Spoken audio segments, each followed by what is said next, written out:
पाकिस्तान में जर्नलिस्ट इस समय भड़के हुए मतलब वो इस समय हमारी union minister for minority affairs Smriti Irani के खिलाफ भर भर के बोल रहे हैं कि वो लेडी स्मृति ईरानी जी गई थी अभी हाल में सऊदी अरेबिया। हज जो हमारे लोग जाते हैं उनके लिए कॉन्ट्रैक्ट साइन करने, कुछ और बातें करने, वहां पर मदीना गई थी, मदीना की मॉस्क के सामने, और बिना हिजाब के वो मॉस्क के सामने खड़ी थी। माइक पहना रहे हो?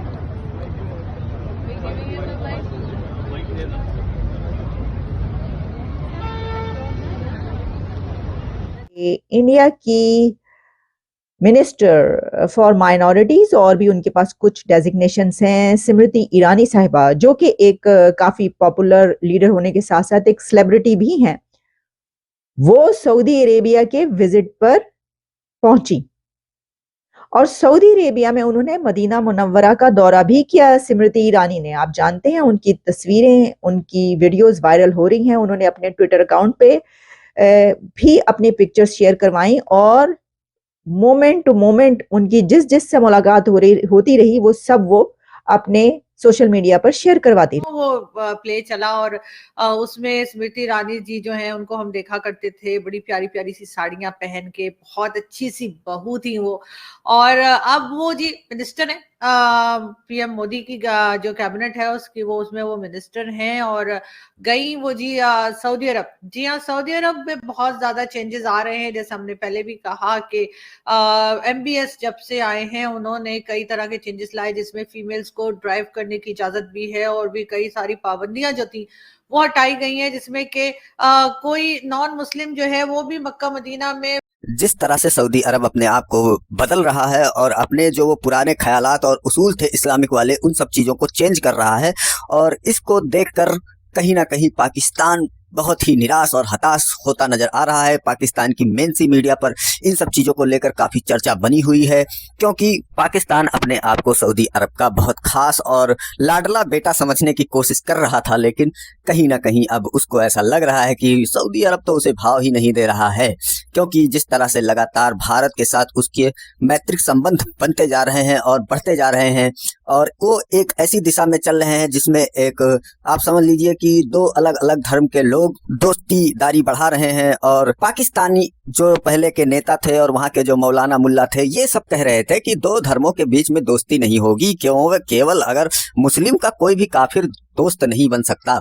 तो उनकी ये जो सोच थी वो अब फीकी पड़ती जा रही है, उनकी सोच को कोई मानने को तैयार नहीं है। वो अकेला खड़ा हुआ है इस सोच को लेकर पूरे दुनिया में, और वो कहीं भी इस चीज को नहीं सिद्ध कर पा रहा है कि क्या वाकई में दो अलग अलग धर्म के लोग दोस्त नहीं हो सकते हैं। और इस तरह से उसका जो ये पूरा इस्लामिक वाला सपना था वो चूर चूर होता नजर आ रहा है। वो सोच रहा था जब वो यहाँ से भारत से अलग हुआ था तो उसने ऐसी दिमाग में अपने बात बैठाई थी कि अगर वो इस्लामिक प्रोपोगंडा अपनाता रहेगा तो सारे के सारे इस्लामिक देश उसकी मदद करते रहेंगे और पूरे देश दुनिया में आतंक की फैक्ट्री लगाकर ये बैठा रहेगा और खूब सारा माल कमाएगा, पैसा कमाएगा। लेकिन ये सारी चीज़ें अब उसकी ख़त्म होती जा रही हैं और वो हर चीज़ में अब नीचे की ओर जिस तरह से बढ़ रहा है, तरक्की पे तरक्की किए जा रहा है। मतलब निचली तरक्की, यानी कि नीचे की तरफ जो तरक्की होती है ना, कि आप जैसे आपके पास पहले महल था, अब आपके पास झोपड़ी हो गई, तो इस तरह की जो वो तरक्की करने में आगे चल रहा है, उसको देखकर और फिर पूरे अब खासकर सऊदी को देखकर, सऊदी में जो चेंजिंग आई है उसको देखकर अब वो बिल्कुल ही उसकी समझ में नहीं आ रहा कि ये हो क्या रहा है आखिर पूरे दुनिया में। और उसका ये जो इस्लाम वाला जो पढ़ाई, लोगों को शिक्षा देने वाला जो सिस्टम था वो खत्म होता जा रहा है। उसके जो मौलाना है वो कन्विंस नहीं कर पाए किसी और देश को, उसके जो नेता है वो किसी और देश को कन्विंस नहीं कर पाए कि नहीं आप इस्लामिक बनिए और ये करिए वो करिए, आप इस्लामिक के नाम पर जिहाद वाला काम करवाइए।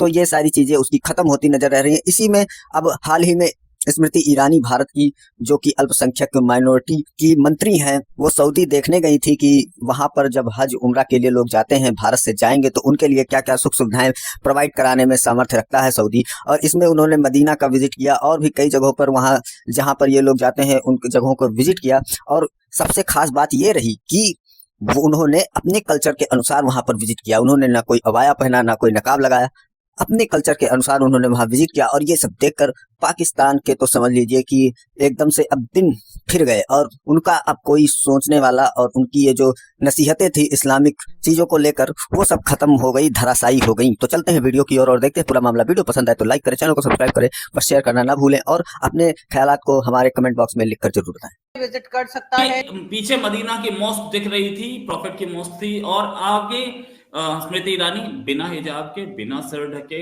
मिनिस्टर हैं इंडिया की, मोदी गवर्नमेंट के मिनिस्टर हैं, तो उनके पास कुछ डिप्लोमेटिक राइट्स भी होते हैं। लेकिन इस लोकेशन पे इससे पहले कोई लेडी बिना हिजाब के नहीं गई थी।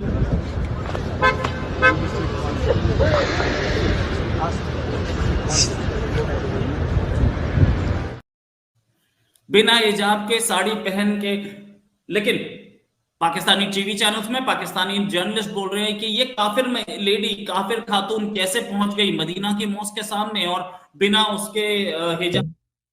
दिलचस्प बात यह है कि स्मृति ईरानी साहिबा वहां पर जब पहुंची, मदीना मुनव्वरा भी, जद्दा भी, जितने भी सिटीज में, और जिन भी अथॉरिटीज से उनकी मुलाकात हो रही थी, उन्होंने सर नहीं ढका हुआ था।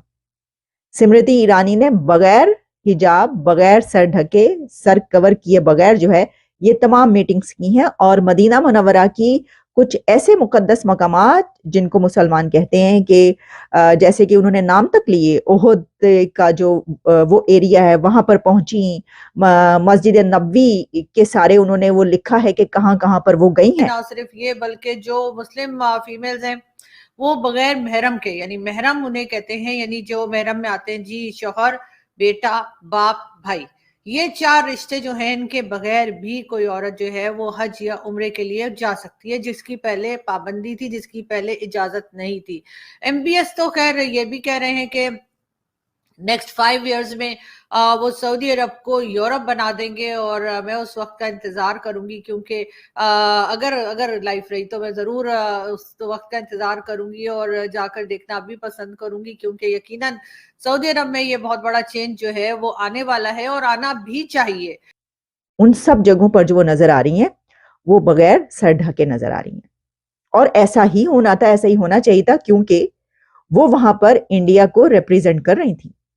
लेकिन मेरा सवाल इसलिए है कि वहां पर कोई भी खातून जब जाती है, उम्रा कर रही हो, हज कर रही हो, मदीना मुनव्वरा हो या मक्का मुकरमा हो, तो वहां पर जो मौलवी मुल्ला खड़े होते हैं वो क्या करते हैं कि अगर किसी के सर से, यानी दुपट्टा लिया हुआ है, चादर ली हुई है, उसका आधा थोड़ा सा भी, जरा से भी बाल नजर आ रहे हैं तो छड़ी से मारते हैं। आपको पता है, छड़ी से बाकायदा मारते हैं, उस औरत को मारा जाता है, और अचानक वो पलट के देखती है कि भाई क्यों मार दिया, तो पता ही चला कि उसके एक बालों की लट नजर आ रही है। कब तक हम लोग वही बैठे रहेंगे कि नहीं जी ये मना है और वो हराम है और ये हराम है? जो मुल्ला माफिया बात करती है उससे हटना होगा। पाकिस्तान तो बहुत ज्यादा आप लोग जानते हैं कि सऊदी अरब को फॉलो करता है, और उसकी एक बहुत बड़ी वजह जो है वो यकीनन सऊदी अरब का होल्ड है, सऊदी अरब का पैसा है। हमने देखा कि किस तरह से जो है वो इंडियन मिनिस्टर जो है, यानी इस वक्त जो गवर्नमेंट है, PM मोदी की उनकी मिनिस्टर पहुंची है सऊदी अरब, और मक्का में जाकर उन्होंने विजिट किया है और देखा है कि सारे मामला, सारी तैयारियां उन्होंने देखी कि जो हज उम्रे के लिए लोग जाएंगे भारत से, उनके लिए क्या तैयारी है, उनके लिए क्या इंतजाम है। तो सर मेरा तो सवाल ये है कि आप उन खवातीन को जो मारते हैं तो क्यों मारते हैं? इसका मतलब ये हुआ कि आपके नजदीक वो सिर्फ एक जो है ना वो हाँकना है, यानी कि छड़ी से हाँक रहे हैं आप औरतों को, ऐसे ही है ना? क्योंकि भारत की जब मिनिस्टर वहां पर जाती हैं तो आप खुली छुट्टी देते हैं और आपको कोई प्रॉब्लम नहीं होती। अब अगर आप ये समझ रहे हैं कि मैं ये कह रही हूँ कि वो उन्होंने सर पे दुपट्टा क्यों नहीं लिया, चादर क्यों नहीं ली, मैं ऐसा बिल्कुल नहीं कह रही। और बहुत अच्छा लगा देखकर। बहुत से लोगों का ये भी कहना है कि PM मोदी ने जिस तरह से अपने इस 5 साल में या 10 साल में या 9 साल में जो उनका टेन्योर रहा है, उसमें जैसे उन्होंने काम किया, तो उन्होंने बहुत से ऐसे लोगों को भी अपना फैन बना लिया जो पहले उनके फैन नहीं थे। क्योंकि बहुत सारे लोग जो ये सवाल उठा रहे हैं, ये तो जनाब एक हलचल पैदा होगी कि ओहो ये क्या हुआ है, इतनी जगहों पर जो है वो ऐसी जगहों पर गई और उन्होंने, तो वो क्यों ले, स्मृति ईरानी क्यों लें? देखें, उन्होंने अपने रिलीजन को फॉलो किया, उन्होंने अपनी ट्रेडिशन को फॉलो किया, उन्होंने अपनी कल्चर को फॉलो किया। सबसे बड़ी बात ये कि वो इसी तरीके से हर जगह पर जाती हैं, और उन्होंने कहा कि मैं इसी तरीके से जो है वो आपके उधर भी आई हूँ। उन्होंने अपना एक सिक्का जमाया वहां पर। उन्होंने कहा कि हम इसी तरह रहते हैं और इसी तरीके से हम आपके पास आए हैं। उनको जो वो साड़ी पहनती हैं, जो वो ड्रेस पहनती हैं, वो वही ड्रेस पहनकर हर जगह पर गई हैं। पाकिस्तान में इंडियन टीवी या सब ये जो टीवी चैनल्स हैं वो नहीं आते, बहुत गलत बात है। मेरे फादर कहा करते थे कि आने चाहिए और लोग देखेंगे वहां पर क्या बात हो रही है ताकि हम सही बात को समझ सकें। मगर पाकिस्तान में अभी तक इंडियन टीवी चैनल्स या न्यूज चैनल्स जो हैं उनके ऊपर पाबंदी है, नहीं देखा जा सकता। हाँ, कुछ लोग हैं जिन्होंने डिश टीवी लगा रखा है और उनकी उसकी वजह से जो है हमें जो है न्यूज वगैरह मिल जाती है। बहुत से लोगों ने अपने आप को करेक्ट भी किया है वो न्यूज देखकर और वहां की बातें सुनकर। जबकि आपको याद होगा कि जब लेडी डियाना आती हैं और लाहौर की बादशाही मस्जिद में जाती हैं तो उनको जो है वो मौलाना आजाद जो है सर पे चादर पहना देते हैं, दुपट्टा पहना देते हैं और कहते हैं ओहो ये तो स्कर्ट पहन के चलेंगी, देखो इनकी टांगे खुली हुई है, वगैरह वगैरह। इस तरह बहुत सारी चीजें चलती है ना। तो भाई वो जो है ना, एक वो इखलाकी स्क्वाड जो होता है वो उठ खड़ा हुआ, उसने कहा एक ही हो जाए पहन, तो दूसरी जो मर्जी कर लो। भाई इंडिया सऊदी अरेबिया जब पहुंचता है तो वो अपनी टर्म्स पर पहुंचता है। अब सऊदी अरेबिया से उनके रिलेशंस देखें कितने जबरदस्त हो रहे हैं। आप ये देखिए कि आप जो मुस्लिम उम्मा तो उम्मा का वो जो चुम्मा है वो पता नहीं कहाँ चला गया है, वो अब उनको मिल